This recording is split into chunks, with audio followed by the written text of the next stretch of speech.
conversations that you've had with your counterparts this particular executive order? Which one, last or? The one that the No, Congress they're the digital taxes taking place all over Europe. They're taxing us, and they're doing other things. They're suing all our companies. And if that's going to happen, we want to be the ones that sue, not them. And they use it almost as a form of running European countries, and the EU in particular has been very violent in its lawsuits against our companies, and frankly, very violent and very bad to our airlines.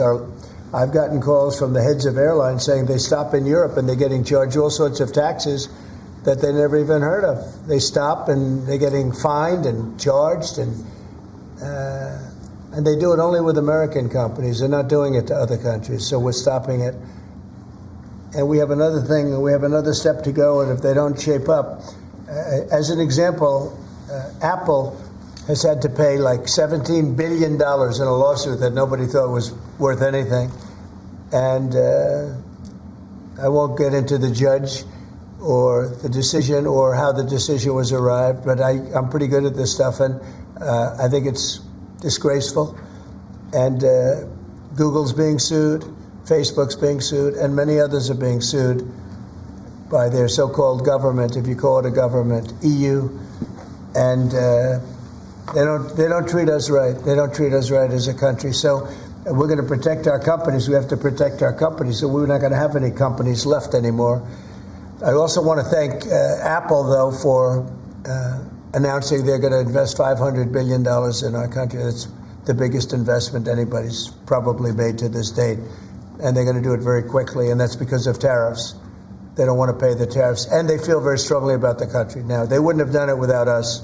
Without the Trump administration, they wouldn't have done it. But they feel very strongly about the direction of the country. The polls have shown that, too. The polls are coming out showing direction of the company is the best, of the country is the best they've ever seen, actually. Best they've ever seen.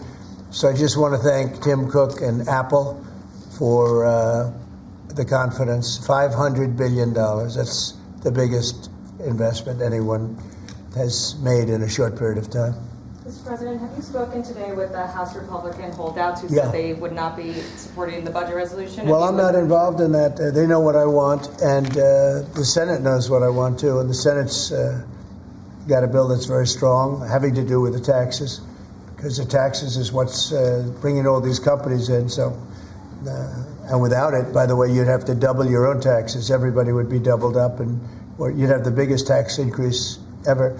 So the House has a bill and the Senate has a bill, and I'm looking at them both, and I'll make decisions. But I don't know where they are in the vote. I know the Senate's doing very well, and the House is doing very well, but each one of them has things that I like. So we'll see if we can come together. Mr. President, can you clarify, hopefully once and for all, what your expectations are with this email to federal employees? What are you going to use that information for? And do you see it as voluntary, like OPM has said, or mandatory? Yeah, well, it's somewhat voluntary, but it's also, if you don't answer, I guess you get fired. What it really I'm is, still lost on that. What it is do people exist? We have this massive government with millions of people, and nobody knows who's working for the government, who's not.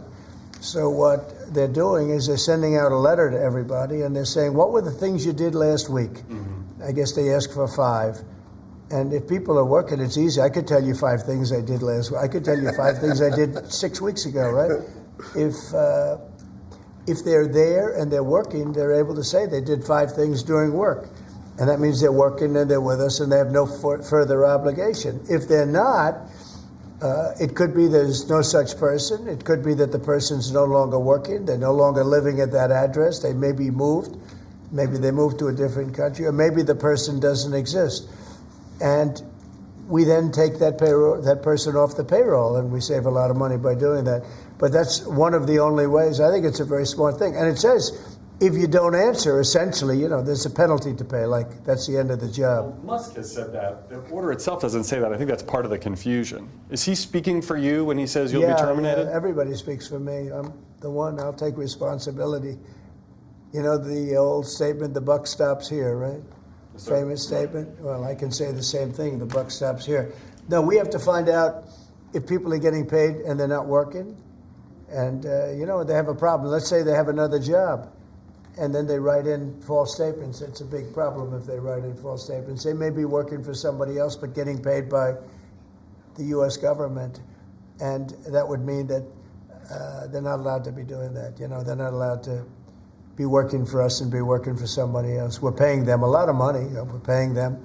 So we'll see. That solves that problem. Most people aren't willing to say that, you know, we're doing this, and this for the U.S. government, and yet they're at another job, because that's a big problem for them if they do that. So in some cases, they're not writing back. And if they don't write back, they end up eventually losing their job. We give them extensions, but, you know, that was something we thought about a long time ago. We give them extensions, but we'll see. We have to make sure, number one, that we have people, number two, that they're working, and number two, they're working for us, not for another company. Is it true that President Zelensky is coming on Friday to meet with you, and is the mineral deal sorted out? Yeah, I hear that. I hear that he's coming on Friday. Certainly, it's okay with me if he'd like to, and he would like to sign it together with me, and I understand that's a big deal, very big deal. And I think the American people, even if you look at polling, they're very happy because, you know, Biden was throwing money around like it's cotton candy.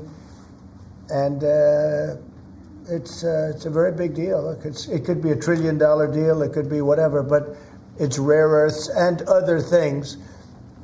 And look, we're spending hundreds of billions of dollars on Ukraine and Russia fighting. A war that should have never, ever happened. That's a war that would have never happened if I were president. And it didn't happen for 4 years. People say, how do we know that it didn't happen for 4 years? Would have never happened. And nevertheless, this guy went into this situation and he spent money like nobody's ever seen. $350 billion. The other thing that we don't like is that Europe has spent $100 billion. We've spent $350 billion. Europe gets their money back because they spent it in the form of a loan. And we just gave them, whether it's 300 or 350 billion, nobody really knows. They can't even tell me the answer to that, but it means probably more than that. So what we're doing is now we're saying, look, we want to be secured. We want to get that money back. We're helping a country through a very, very big problem, a problem like very few people have had. Shouldn't have had this problem because it shouldn't have happened, but it did happen. So we have to straighten it out. But the American taxpayer now is going to get their money back plus. Mr. President, yesterday with Emmanuel Macron, you said you had spoken to Putin about the idea of peacekeepers in Ukraine, that Putin was fine with it. The Kremlin, I guess, has said that that's actually unacceptable to them. What's real here? That's not what I was told. But you're going to need some form of peacekeeping, so something will be done that's going to be satisfactory to everybody. We need peacekeeping, too. Any situation where there's American troops involved? It's actually something I did discuss, but a form of peacekeeping that's acceptable to everybody, ultimately we'll be able to agree on something, I'm sure. With Ukraine and this mineral deal, what does Ukraine get in return, Mr. President? $350 billion and lots of equipment, and military equipment, and the right to fight on, and originally the right to fight. Look, Ukraine, I will say, they're very brave and they're good soldiers, but without the United States and its money and its military equipment, this war would have been over in a very short period of time. In fact, I was the one that gave the javelins. You remember the famous javelins? That was me. That wasn't Obama. It wasn't Biden. It wasn't anybody else. It was me. And they wiped out a lot of tanks with those javelins. And the expression was that Obama gave sheets and I gave the javelins. That was a big deal at the time. It wiped out. That was the beginning when people said, wow, that's something. Well, that was American equipment. Without American equipment, this war would have been over very quickly. And American money, too. I mean, a lot of money. So Mr. President, that war-fighting equipment and the ammunition, that's sustained going forward for Ukraine, and how long is it sustained? Well, it could go forward for a while, and maybe until we have a deal with Russia. Look, we need to have a deal with Russia, otherwise it's going to continue.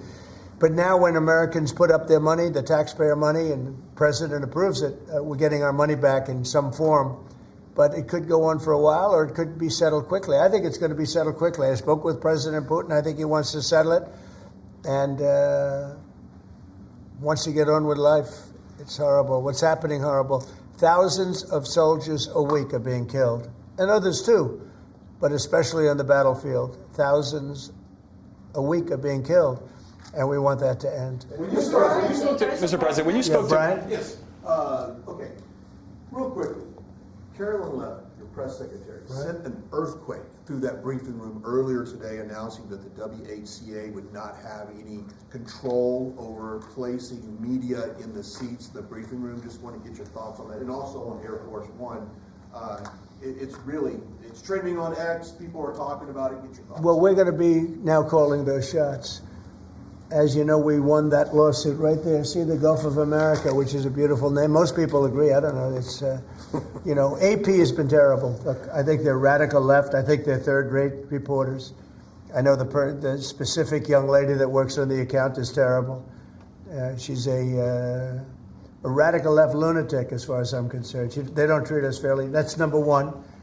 And number two, they had no right to do that. This is the Gulf of America. And if you look at that shoreline, look at that shoreline. Look, from Florida, well, most of it it's called America. And vast majority, like big numbers. So I'm just admiring it as I look at it. I'm getting teary-eyed, but I don't want you to say Trump broke down and started crying. No, how beautiful is that? Look at the shoreline. Look at that. Well, That's America. Can I shift our attention to Canada real quick? Yes, please. Last week, I spent some time with 2 government officials from Canada. I was asking them how realistic is it that Canada would be the 51st state. Yeah. And they told me there is a path. Alberta is first, and if they sign on, Saskatchewan would follow, and then you go west to British Columbia. There is a movement in Canada to join us. I want to get your thoughts on that and how that's proceeding right now. So it's true. Thank you, Brian. It's true. A lot of people in Canada are liking becoming our beautiful, cherished 51st state. They'll have to pay much lower taxes. They'll have the ultimate security. They don't pay very much for security right now because they rely on us, which is really unfair to us. They make cars that we could make, and they send them back into the United States. They make a lot of things, including the sending of oil and everything. We don't need their oil. We don't need their lumber. In fact, we're going to be freeing up, and I've asked Howard Lutnick to get that done with Lee and everybody, Lee Zeldin, environmental. We're freeing up our forests. We're going to be able to take down trees. Right now, we're so restricted environmentally. We're going to be freeing it up with an emergency order. We have an emergency order, and we're going to be freeing up our forests. We have more forests than almost anybody, and great lumber, great trees. We don't need anybody's trees. We don't need trees from Canada or anybody else. In fact, we have to put the slits, as they call them, the area, 50, 60-yard area in between areas of trees. It stops the fires. And frankly, California should have been doing that for years. It's almost getting late. They're going to run out of forests the way they're going. What a shame. And by the way, the water is flowing in California. I hope you people have seen it. But the water is flowing. Do you have a picture of that? I'd hold it up. Do you have a picture of that? Get a picture of it, please. We had a little skirmish in California. I can't believe we had to do that. But we opened up the water in California. The water was flowing into a place called the Pacific Ocean, which for the Pacific Ocean is only a drop. But for us, it's more water than we can use in California. So I'll get you some photographs, but it's a beautiful sight. The water is flowing in California. Beautiful water from the Pacific Northwest and beyond. And it flows down, and instead of being routed out to the Pacific Ocean, and this has been going on for 20 years more in order to take care of a certain species of fish, which wasn't doing very well without water, I can tell you. So that's a big deal.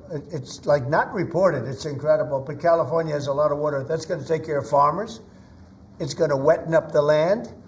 And it's going to go all the way down to Los Angeles, where they have curfews on water, where they have all sorts of blocks on water. You can only use so much. We're going to put until just recently, they were going to put a number of gallons per person living in a house in Beverly Hills on water. You're not going to have that problem anymore. Do you have a picture? Let me just see what that looks like. How beautiful is that? Look at that beautiful water flowing. Look at that. That's coming in the dikes and other means of transportation. Isn't that beautiful? Who would believe that? That's all water they could have had. I went to the governor during my first term, and I said, why don't you do this? And they said they have an environmental problem with clean water. If this water were there, you wouldn't have had those fires. You had sprinklers. They make people put sprinklers in the ceiling of a home, and they had no water in them. With this, they would have had a lot of water in them. They would have all been full. You would have had a whole different deal down there. You probably wouldn't have had a fire, but if it was, it would have been small, would have been put out. You had the fire hydrants not working in California. So it's a beautiful site. These are canals that were built. These were all built. And you saw them for years. They were empty, concrete. They call them the V-shapes or the half pipes. And they're shaped different forms, but they're shaped. And they rush down through the farm areas where the farmers can take it and down to Los Angeles. And they were sitting empty for years. And now look at that. Look at that way it looked. It wasn't easy. We had to be very unfriendly to get into those areas. We opened it up. Mr. President. I essentially attacked California. Can you believe it? I attacked California. Let's go. At the outset of your administration, sir, you committed to ending the weaponization of government, to holding those accountable who participated in the weaponization of government. Hold it. This is a good one. Is everybody listening? Deranged Jack Smith. We're going to call it the Deranged Jack Smith signing or bill. Go ahead. One law firm that provided pro bono legal services to the special counsel's office under Jack Smith's leadership was Covington and Burling. As a result of those actions, we're now going to be suspending and putting under review the security clearances for the attorneys and employees at that firm who worked with Jack Smith's team. And we're going to continue holding the people who were responsible for the weaponization of government and who supported it accountable for what they did. And you'll be doing this with other firms as time goes by, right? We're looking at sort of the whole panoply of options. The weaponization of our system by law firms, even pro bono work they're doing just in order to clog up government, stop government. And nobody knows about it more than me. And hopefully that'll never happen again. So the Covington and Burlington? Covington and Burlington. Mr. President, may I ask you a question about Europe? So long term, do you plan to maintain the number of U.S. troops? Wait, I just want to savor this one, please. Who would like this pen? Hey, why don't you send it to Jack Smith? A deranged person. What do you say to people who worry that targeting an individual firm or individuals who aren't Jack Smith for his actions? I've been targeted for 4 years, longer than that. So you don't tell me about targeting. I was the target of corrupt politicians for 4 years, and then 4 years after that. So don't talk to me about targeting. Yeah, go ahead. Mr. President, there are approximately 2 million federal employees right now.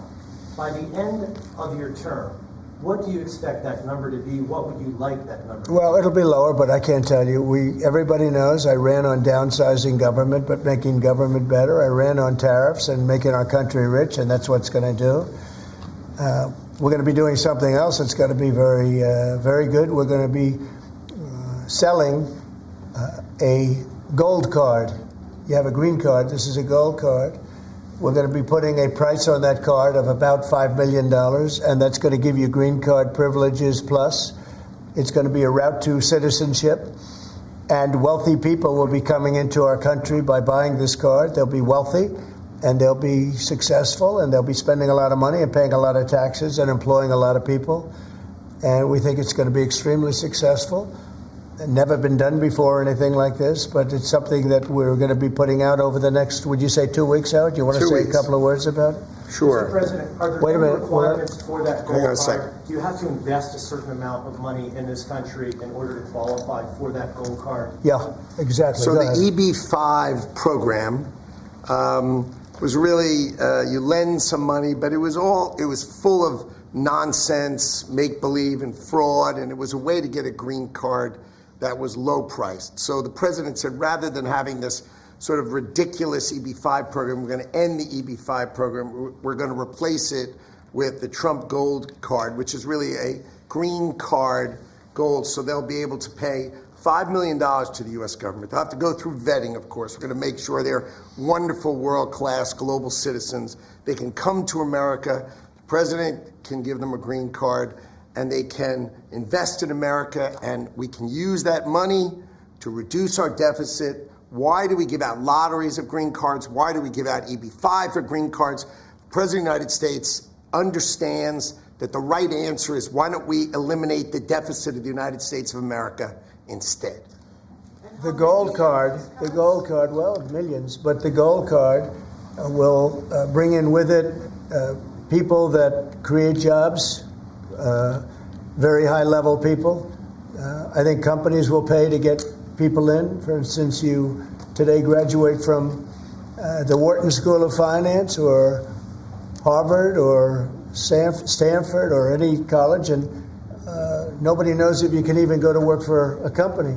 So Apple and all these companies that want to get people to be working for them will be able to buy a card, and for the people that are number one in their class at top schools, I see that as one of the things. But generally speaking, it'll be people with money and people that create jobs, and they won't have to pay any tax on income outside of the United States, which they're not paying right now. They're not citizens, but they'll have to pay if they create jobs in the United States. They'll pay full taxes like everybody else. So you're getting big taxpayers, big job producers, and we'll be able to sell maybe 1 million of these cards, maybe more than that. And if you add up the numbers, they're pretty good. As an example, 1 million cards would be worth $5 trillion. $5 trillion. Wow. And if you sell 10 million of the cards, that's a total of $50 trillion. Well, we have 35 trillion in debt. That'd be nice. So we'll see. But it could be great. Maybe it will be fantastic. We have it all worked out from the legal standpoint. It's totally legal to do. Hasn't been done before. It's been done in many different forms. We give them away. Why should we give them away? We shouldn't give them away. And I think it's something very exciting. I think it's potentially just something that we're all very excited about. So it's a gold card. It's somewhat like a green card, but at a higher level of sophistication. It's a road to citizenship for people. And essentially people of wealth or people of great talent, where people of wealth pay for those people of talent to get in, meaning companies will pay for people to get in and to have long-term status in the country. And I think it's something we're very, very happy about. Would you have anything to say about that? Well, many other countries, by the way, do this, including, of course, your 51st state does that. And the money's earmarked for deficit reduction? It may be earmarked for deficit, but it actually could be more money than that. I mean, if you did 10 million, you'd have $15 trillion left over. But generally, it's going to be paid down debt, yes. Do you need Congress for this? Do you think you need to No, pass we don't a law? need Congress, no. Because we're not doing citizenship, we're doing the card. I see. It's a path to citizenship, a very strong path to citizenship, but we're not doing the citizenship. For that, I'd have to get Congress. And would all countries be eligible for this gold card? Depends. The countries largely, the people will be vetted very carefully. Mr. President, in Ukraine, would you provide military support for Ukraine in the future under a peace agreement? Say it again louder. Would you provide military support for Ukraine in the future as part You mean of like a peace security? agreement? Yeah. Well, people are going to do it. I think Europe will largely be responsible for that. European countries will be responsible. But Macron asked for a U.S. backup. Well, we'll see. I mean, right now we're just in the process of negotiating. We've pretty much negotiated our deal on raw earth and various other things. We'll be looking at that security. You're talking about general security for Ukraine later on. I don't think that's going to be a problem. There are a lot of people that want to do it. And I spoke with Russia about it. They didn't seem to have a problem with it. So I think they understand. They're not going back in. Once we do this, they're not going back in. So on that gold card. Aircraft, would the U.S. provide, for instance, air defense? Well, I just told you. Right now, we're not providing anything. You know, it's about Europe, too. Europe put in $100 billion, and we put in $350 billion. It's not a fair thing. You know, we would normally say, and I say it now anyway, but we want equalization. They should put up actually more money than us because they're right there. We have an ocean in between. But we've had very good talks with Russia. We've had very good talks with Ukraine, and we think it maybe will come to an end and we'll stop killing young people all over the battlefield and elsewhere. On Europe, so do you plan to maintain heavy military presence in Europe in the long term, like tens of thousands of troops? We'll be involved. Yeah, we'll be involved in Europe. We're involved in Europe now. Europe is our friend. They take advantage of us on trade. We don't like that. What the EU does, we don't like that. But we'll solve that the old-fashioned way. We'll give them the same reciprocal numbers. You know, we're talking about a reciprocal tax. You know that. And if they charge us, we charge them. Right now, they charge us much, much more than we charge them. And they have non-monetary taxes also and tariffs. And we're going to change that. It's all changing. It's all changing. We're not going to be the people that we were. We had people in this office sitting right at this desk or another model of this desk, because as you know, the other desk is right now being refurbished. Is Steve Witkoff delaying his trip to the Middle East? No, not that I know of. No, Steve. And the Middle East has been great. Saudi Arabia has treated us really well. They really have. And I think Qatar has treated us very well too. They want to get that whole mess ended in the Middle East. You know, we don't even talk about that anymore. You guys haven't asked one question about the Middle East, but the Middle East seems to be doing relatively well. May I ask about the Middle East, sir, about the Middle East? For months, even before you were elected in November, you'd spoken about your desire to free all of those hostages that have been held by Hamas since October the 7th, a year and a half ago. And just a few weeks ago, you gave an ultimatum. You said if they're not all released by noon on February the 15th, they would be held to pay. Is Hamas thumbing their nose at you, Mr. President? No, I think the opposite. So, as you know, they weren't going to release any more hostages. And I said there's going to be held to pay. And then they agreed that they were going to release the hostages that they had agreed to release, plus an extra one. And so that you could say that was a big difference. But I said it from that point, it's up to Bibi Netanyahu and Israel. I may have taken a different stance. But they did release, they went back to releasing the hostages. But if you remember, they said we weren't going to release any. They've totally ended it. And I said, well, they're not going to release any. They'll be held to pay. And but the rest is really up to him. What I may have done it differently than him. It's not my decision. It's his decision. But they did release all of those hostages. So. Mr. President, when you spoke to Vladimir Putin, did he raise or did you discuss at all the possibility of a minerals deal on the Ukrainian land that Russia now controls? That striking a deal with Russia? No. I'd like to buy minerals on Russian land too, if we can. The rare earth. They have very good rare earth also. They both do. I would say that. And oil and gas. Look, it's a great thing if we sell this. It's great for Russia too, because we could do deals there. They have very valuable land that isn't utilized. So something like that could take place, yeah.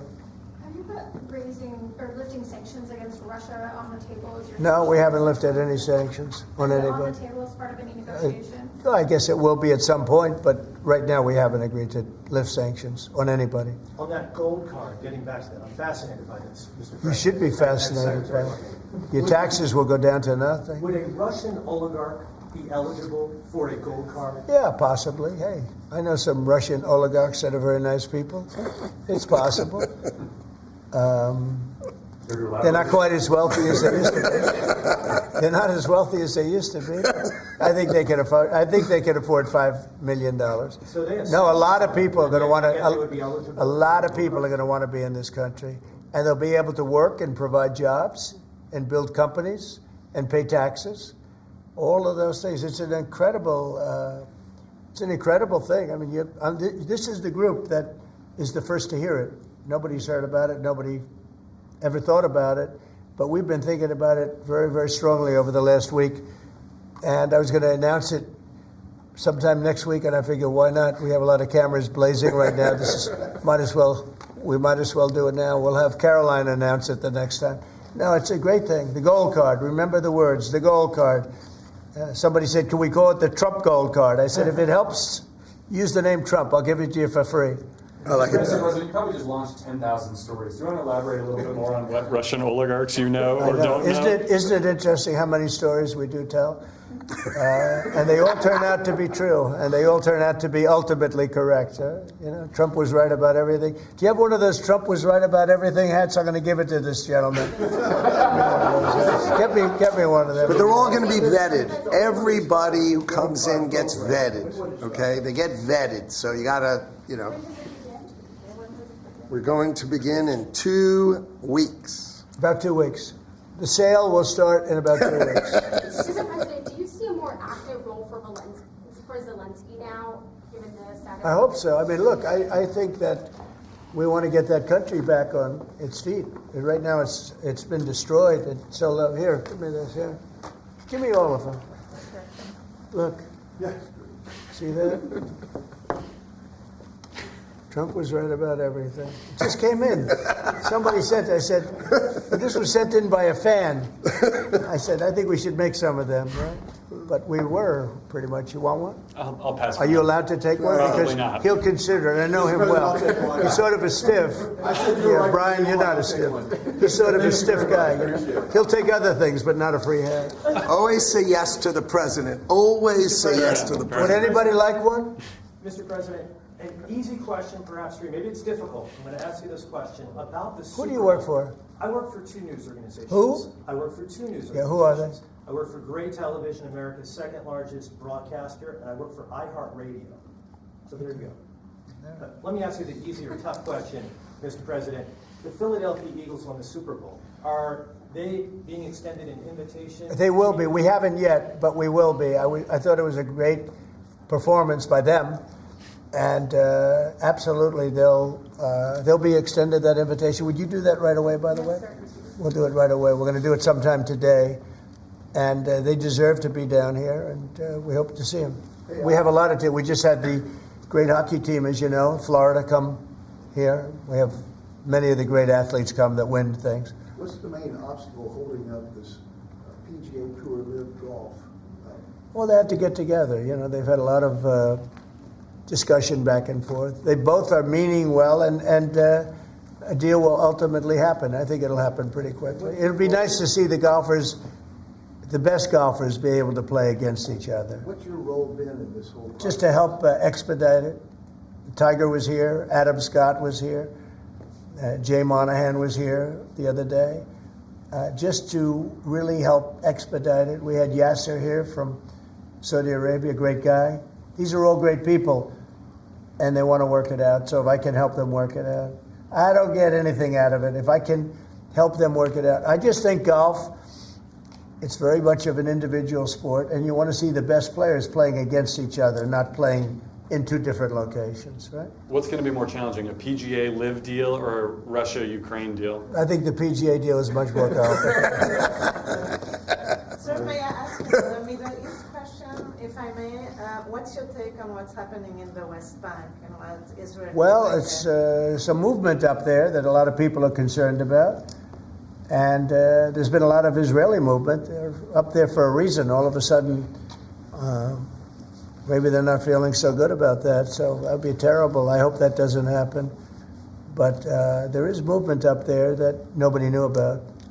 Right? You know that, right? Yeah, and when you say, are you concerned about it as well? I'm concerned about everything. I want the world to be peaceful. When I left here, we had no war. We had defeated ISIS in less than 4 weeks. In fact, I took the general that defeated ISIS and I put him in charge of the whole ball game, because that's what we want. We want winners. Raisin Cane, Raisin. When I heard that name, I said, I like that name. That's the kind of general I like. So we'll see. But he was great. He's a great soldier. Not a politician, a soldier, a real soldier. You know that, Brian. This guy was the real. This guy's the story a million times. Yeah, this guy's the real deal. He is. And I think he's going to do a great job. But think of it. We had no wars. We had no problems. We had no inflation. We had no problems. And then all of a sudden you have October 7th in Israel, which was horrible. And then you see what happened with Ukraine. Russia would have never gone in if the election weren't rigged. It was a rigged election. The 2020 election was rigged. And we got out of it. And you see what happened. You see what happened to our country. Inflation, Afghanistan, that horrible withdrawal from Afghanistan. I think when Russia saw what happened in Afghanistan, they said, wow, it's a paper tiger. We're not a paper tiger. We are the strongest military force in the world. And by the way, Pete Hegseth is doing a great job. But we didn't have wars. We didn't have inflation. We had a strong border. We had everything going good. And then Biden got in, and he's, my opinion, the worst president in the history of our country. I think Jimmy Carter was a very happy man when he passed away 2 weeks ago. What are you expecting at the cabinet meeting tomorrow? It's going to be a cabinet meeting, and I'll preside. Unlike Biden, I'll preside over my own cabinet meeting. Mr. President, how would you compare your cabinet in your second term to your cabinet that you had in your first term? Well, I had some great people my second term. I think this is deeper. I think it's better because it's deeper. I had some people that I didn't really like too much in my cabinet, but I didn't know Washington then. I was a New York person. I knew New York intimately, but I had to rely on people. I had great people. Look, we got the biggest tax cuts in history. I rebuilt the military. I mean, we did so much. We did unbelievable. Even right to try. Somebody was saying today they were saved by right to try. We did right to try medically. We did transparency medically. That was a big thing, but Biden canceled that one. He didn't cancel right to try, which is interesting. He didn't cancel Space Force. He was going to cancel Space Force. Space Force is turning out to be invaluable. Amazing. We created Space Force. But think of it. We rebuilt our entire military, and now we're going to have to patch it up a little bit again because of what's happened. No, this was a grossly incompetent administration. The only thing they were good at was cheating in elections and the weaponization of government. Thank you very much, everybody. Thank you. Thank you, guys. Thank you, guys. Thank you. Thank you, guys. It's a big time.